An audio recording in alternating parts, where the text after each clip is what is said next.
আসসালামু আলাইকুম।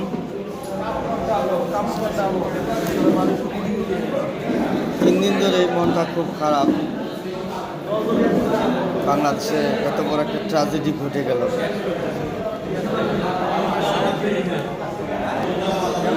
তবে বিমান ক্লাস হয় সারা বিশ্বেই, সব দেশে কম বেশি। বাংলাদেশে যে বিমানটা ক্লাস হয়েছে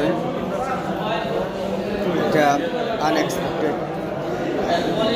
কারণ হলো এত ঘনবসতি এলাকায়, এত ঘনবসতি জায়গায় প্রশিক্ষণ বিমান কী করে এখানে প্রশিক্ষণ নেয়, এটা আমার বোধগম্য নয়।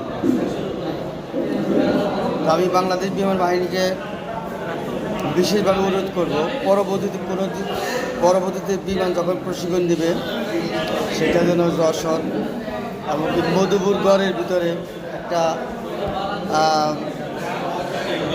খোলামেলা জায়গায় যেন ওখানে প্রশিক্ষণ নেয়, সেটা অনুরোধ করব। এবং এই বিপদের দিনে যারা শহীদ হয়েছে, যারা এই ট্র্যাজেডিতে ক্ষতিগ্রস্ত, সবাইকে আল্লাহ তাআলা ধৈর্য ধারণ করার তৌফিক দান করুন। সবাইকে অনুরোধ করব সবাই সংযম বজায় থাকেন। আমাদের দেশে এত একটা ঘটনা এর আগে কখন হয়নি এই বিমান বাহিনীর মাধ্যমে।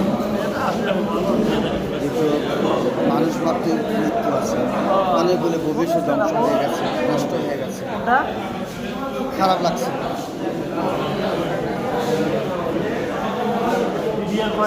ছাত্র ভাইদের বলবো দেশে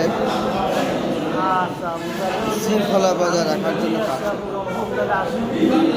দেশকে অস্থিতিশীল করবেন না এবং যারা ক্ষতিগ্রস্ত তাদের পাশে দাঁড়ান।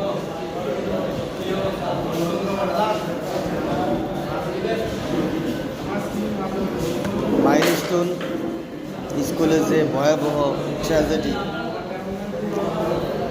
প্রত্যেকটা ফ্যামিলি যারা ক্ষতিগ্রস্ত হচ্ছে তাদের প্রতি সমবেদনা। সবাইকে আল্লাহ তাআলা ধৈর্য ধারণ করার জন্য তৌফিক দান করেন।